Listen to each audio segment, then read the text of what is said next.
As we've been reporting, devastating wildfires have decimated a town on the Hawaiian island of Maui. Todd Wynn lost his shop front there as the fire burned through the region, and he joins us live now.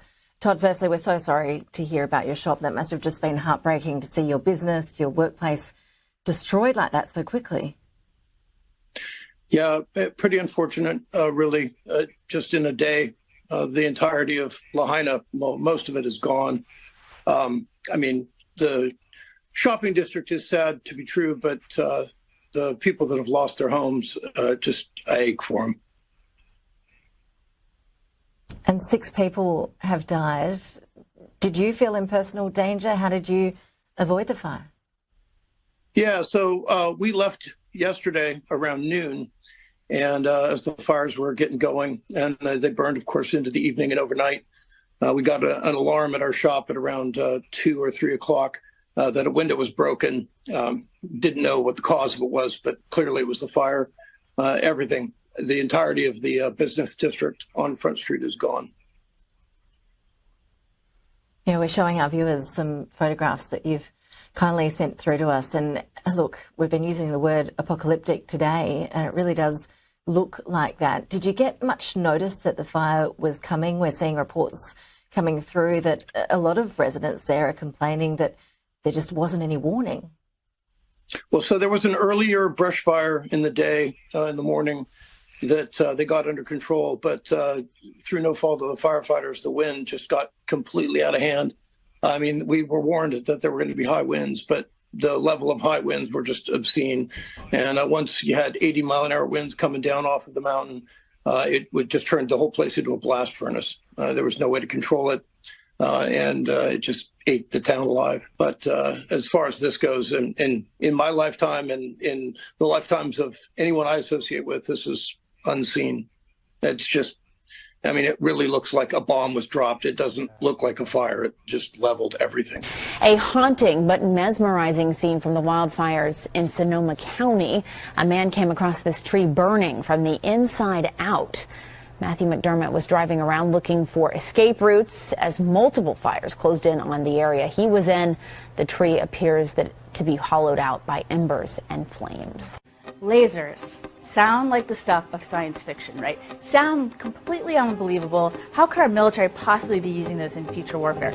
Guess what? We've just had a recent breakthrough, more great test results that are making lasers a reality. So it's called Athena. Lockheed Martin makes it, and they've been doing a lot of the pioneering in this laser field. Now, what's really exciting about it is that it's so hard to harness that much power and make it compact enough that it's actually going to make practical sense downrange. And they've proven that they can do that. Recently, they tested it against 5 moving drones, so realistic drones that they might go up against with, enemy forces might send against us, for example, or terrorists might send against us. And it successfully shot down all 5 of the drones. This is huge news because it means that in a realistic, practical setting, it's looking very promising. So it could be ready to field quite soon. So when you see the movies or you look at comic books or television shows, when you see laser weapons, they tend to be a color, right? Red or green or something like that. Real lasers, one of the key advantages that they provide is that they are invisible. You actually can't see them. You just see this damage suddenly starting to blow something up. So if we take a look now at what the Athena did to a truck. So we're looking at a truck engine, and the Athena within seconds was able to beam right in there, heat the whole thing up, and burn through the engine of this vehicle. So if you imagine if you were in that vehicle, all of a sudden this hole would start appearing in your engine and the whole thing would just disappear. That's what these lasers do. Now there's some other key advantages that we should mention. Let me give you 3 of them. 1, unlimited ammo. As long as we have power, we have an unlimited magazine. And downrange, of course, having unlimited ammo can be a huge advantage. Second, it's silent. We don't give the enemy any advance warning that it's coming. And then the third one I wanted to touch on is that it travels at the speed of light. So not only are we delivering powerful, decisive effects, lethality, we're also doing it so rapidly they don't know what hit them. So if you could circle back to that example of being in the car again, that would happen so instantaneously within seconds, you truly would have no idea what was happening. It would just suddenly start disintegrating, right? So what can we use these against? So we talked about the vehicle a bit. We talked about how Athena has just proven itself against drones. But in the real world application, our forces could use it against the drones. We could use it against aircraft. We could use it against vehicles on the ground, like we mentioned. We could also use it against fast attack boats. And in fact, Athena's sibling, Adam, a couple years ago proved that it could eliminate these fast attack boats. So if you imagine boats start trying to swarm one of our ships, not a problem for this laser. Burns right through the hull. As you can see right there, it's burning right through the hull.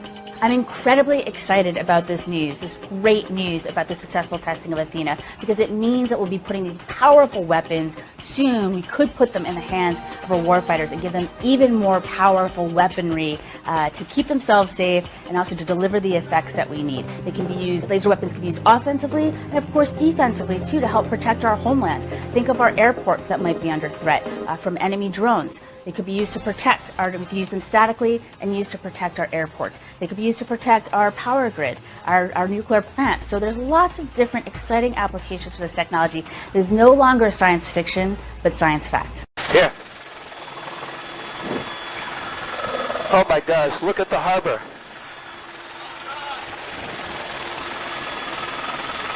Oh my gosh.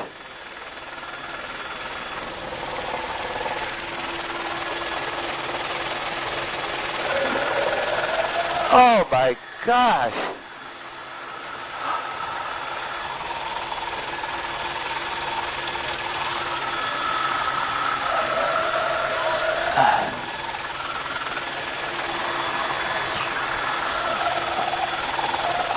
Unbelievable. This looks like Baghdad or something.